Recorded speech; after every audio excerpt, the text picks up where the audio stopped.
What's going on, guys? Just going here with my Splatoon 2 review for you guys today, my friends, on the Nintendo Switch. Splatoon 2 launched July 21st, 2017 on the Switch after Splatoon 1's game launched on the Wii U a couple years prior. Splatoon 2 is the sequel to Splatoon 1, and it brings back everything that was amazing in Splatoon 1, but it also revises a couple things and adds a whole lot of extra content. Splatoon 2 is an absolute blast, but without further ado, let's get into the details of it all. When you first start out Splatoon 2, you'll be asked to create and customize your Inkling, which includes choosing its gender, skin tone, eye color, hairstyle, and even your style of shorts or pants. After customizing, you'll be taken through a quick tutorial stage where you'll learn all the basics of the game, from the gameplay mechanics to the control scheme. You can also adjust your settings under the options menu to either have motion controls on or off, adjust look sensitivity, and a whole lot more. These settings could actually be changed individually for both TV mode and handheld mode. After you finish the tutorial, you'll be launched into Inkopolis Square, which is the new social hub where you can explore things like shops, game modes, and a whole lot more. Splatoon 2 features a story mode, which is a sequel to Splatoon 1's story. To play the story, you'll want to enter the sewer grate to the right of Sheldon's weapon shop. You'll see a mysterious character hanging out there with an umbrella. Once you enter, you'll meet Marie, one of the Squid sisters from the first game. Marie will ask for your help to find the great Zapfish, which has been stolen. Again. You'll also learn that her cousin, Callie, has gone missing. Where can she be? The single-player story mode includes 5 worlds with 27 levels total and 5 epic, challenging, and super fun boss fights, which are each totally unique and will have you using different weapons and different game mechanics to defeat each boss. Splatoon 2's story brings back some of the enemies and mechanics from the first game, but also introduces new ones. Some of the new mechanics include ink grapplers that you'll shoot to make your way up to high ledges, treadmills that'll send you flinging in a direction, and some pretty sweet grind rails that you can ride while shooting enemies and jumping from rail to rail. As for the new enemies, some of them include the Octo Zeppelin, the Tentacook, and more. You'll be able to upgrade your weapons using power eggs that you collect in the game at the Ammo Knight's Enhancifier machine at the entrance of the first world, after you progress a little bit in the game, that is. Now, speaking of weapons, as you advance in the story, Sheldon will ask you to use certain weapons in various levels, forcing you to try all kinds of new weapons. It's a great way to try a little bit of everything. A nice touch I noticed in the dialogue were Marie's jokes and puns. Now, they're not the best jokes, but that's what makes them fun and enjoyable. Having only beaten the first game's story a week prior to Splatoon 2's launch, I found that the levels in Splatoon 2 were a little bit more challenging than the ones in the first game. That said, it was a nice and welcome challenge. Ironically, the final boss in Splatoon 2 seemed fairly easier than the first game's final boss, but still a good challenge, loads of fun, but not as intense as the first game's. As for the final boss itself and the ending of the story, it was pretty epic. It was very satisfying to me and left me wanting even more story, though it did feel a little bit short. Overall, the story was solid and I enjoyed it a lot. It seemed better than the first game's story, the levels also seemed to be more thought out, and the new enemies and new game mechanics gave it a very refreshing feel.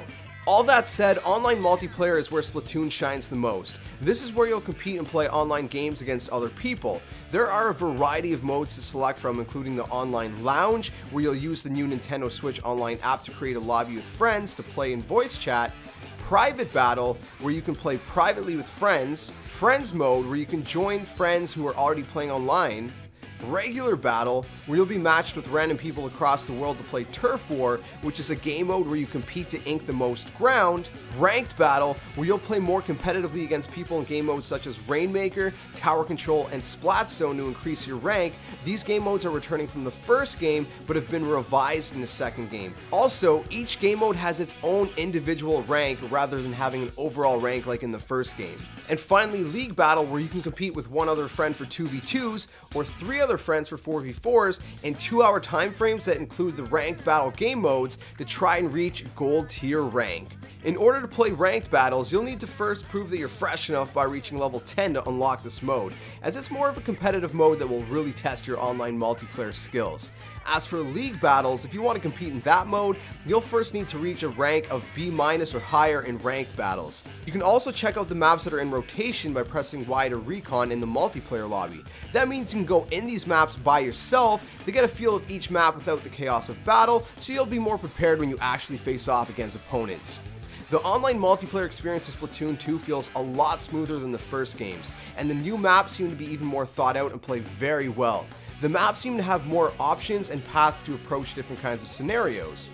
In Splatoon 2, you'll find a variety of different weapons for different playstyles, some returning weapons and some new ones. My favorites are the Splat Dualies. There are also a variety of sub-weapons that include different kinds of ink bombs. On top of that, there are some pretty awesome special weapons such as the Tenta-missiles, the Ink Jet, and a whole lot more. There are loads of different weapons, sub-weapon, and special combos for all different kinds of players and different playing styles. The Shoal is a building on the right side of Inkopolis where you'll go to play against other people in local wireless games. So if you have some friends nearby with their Switches, you can link up in the Shoal to either play private battles or Salmon Run. Outside of the Shoal is a pretty sweet arcade machine where you can play a rhythm game that features 42 different songs from Splatoon 2. Though some of them are locked, so you'll have to figure a way to unlock them. You use various button combinations to hit notes as they pass along the screen, and you can select from normal or hard difficulties. It's quite a pleasant and fun addition to Splatoon 2. Another new addition in Splatoon 2 is the super fun game mode called Salmon Run. Now, Salmon Run is a new game mode where you and up to 3 other people will be sent to an island to fight hordes of salmonids in order to harvest as many power eggs and golden eggs as you can. You'll have to work together to defeat 3 waves of enemies per game. These enemies vary from normal salmonid who will drop power eggs and various boss salmonid that will drop 3 golden eggs once defeated. Though if you don't pick up those golden eggs in time, the normal salmonid will snatch them and bring them back to the ocean, so you better hurry. You'll need to collect these golden eggs and bring them to the basket in order to help meet your quota. Each boss has its own weakness that you'll have to figure out in order to destroy it. It seems as though the more you rank up, the higher the percentage difficulty gets to make the salmonids stronger in numbers, more powerful, and harder to defeat. Don't worry though, you'll be rewarded with extra points and bonuses for completing harder difficulty settings. Speaking of points, when you finish all the waves in a match of Salmon Run, you'll earn points that accumulate to reach various bonus rewards. For example, there's normally a bonus reward every 100 points you earn. Once you've earned enough points to unlock a bonus reward, you can visit the machine outside of the Grisco Industries headquarters in Inkopolis Square to claim your rewards. Now, rewards can vary from special gear, coins which you can use to buy gear in shops, tickets to use at Krusty Sean's food truck, and more. Now, unfortunately, you can't play Salmon Run whenever you want, as there's only certain time frames it'll be available, which you can check in the Inkopolis menus, though they seem pretty generous with how often you get to play. As previously mentioned, you can earn tickets to use a Krusty Sean's food truck in Salmon Run and in the story. I've yet to find other ways to earn them. Tickets are usually for a specific item at the food truck. Under the food menu, you can get buffs that increase coins or XP you earn by either 50% or doubling them for a total of 20 games in online multiplayer. Under the drinks menu, there are a variety of ability buffs for your character, such as Ink Saver, Swim Speed Up, and a whole lot more. Once you reach level 4, you can buy gear in the shops, but to buy the gear you need currency. As previously mentioned, one of the ways to earn currency is bonus rewards in Salmon Run, but the main way to earn them is by playing online matches, which will earn you currency every single game. You can then use this currency to buy gear. Now, some of the gear includes hats and glasses from Flo, shirts from Jolfonzo, shoes from Bisque, and weapons from Sheldon. Now, if you guys played Splatoon 1, you know Sheldon talked a lot, but now you can press ZR to make him talk a whole lot faster. Hey, more time for splatting, right? Each piece of gear in the game has its own abilities that will help you when battling. Each piece has a main ability with up to 3 additional slots that when leveling up your gear will randomly select a new ability to add to the slots. If you're not happy with your sub ability though, you can take your gear to Merc in Inkopolis to adjust them. He's also who you'll want to go see when you make online orders on the Splatnet 2 service, which is part of the Nintendo Switch online app. In Splatoon 2, amiibo functionality has been expanded. Splatoon amiibo will still give you their exclusive gear set, which is pretty awesome, but now you can also save your customized Inkling to your amiibo, which includes your settings, clothing selections, and weapon selections. You can also take pictures with your amiibo around Inkopolis. You can then pose them in various ways and share the pictures on social media. In conclusion, my friends, Splatoon 2 is an absolute blast and a must-have for your Nintendo Switch collection. It takes the shooter genre and adds that Nintendo charm to it, which makes it incredibly unique and incredibly fun. The colors in Splatoon 2 are vibrant, bright, and fun, and the textures have been enhanced from the first game, making everything more smooth and detailed. As for the soundtrack, just like the first game, it's a pretty amazing soundtrack. I personally prefer the first game's soundtrack a little bit more, but it's still bound to get stuck in your head and really pump you up during those intense matches. The game plays smoothly. I would even say smoother than the first game. It looks and plays great, and like all other Switch games, you can play on TV mode or take it with you on the go, which is absolutely amazing. Think about that. You can take Splatoon 2 with you on the go. Unfortunately, the one thing I found really disappointing in Splatoon 2 was the fact that there's still no split screen, and having a son who absolutely loves Splatoon, it's disappointing that we can't play together unless he has his own Switch.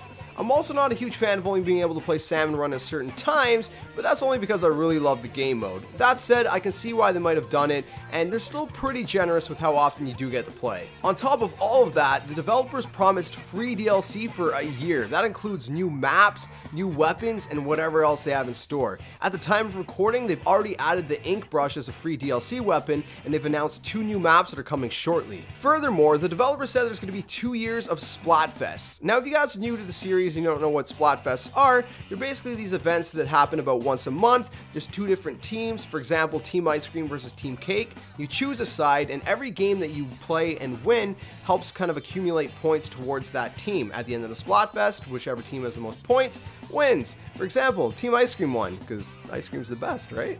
All that said, my friends, I'm going to be giving Splatoon 2 an overall 9.0 out of 10. I was debating giving it an 8.5 as there's a couple things that I feel like they can kind of expand and improve on. The story felt a little bit short, and there could have been a lot more to it. There's no split screen. All in all, Splatoon 2 is an absolute blast. It's a beautiful game. There's lots to do, and there's just so much fun to be had. There's many, many hours of fun to be had, and I highly recommend you guys pick up this game. In my opinion, it's still definitely a must-have for your Nintendo Switch collection. Well, there you guys have it, my friends. That is my review of Splatoon 2. Let me know in the comment section below what you guys think. Do you agree? Do you disagree? What would you guys rate it out of 10? I really struggled with rating it either 8.5 or 9. I kept going back and forth, but it's a really fun game. It's a must-have, and I honestly do suggest you guys pick it up if you guys haven't. But if you have played it, what do you guys think about the game? Again, let me know in the comments section below. If you guys enjoyed the video, smash the like button, subscribe to the comments, share, and all that awesome stuff. I'll catch you guys in the next video, and like always, until then, game on and splat on, my friends.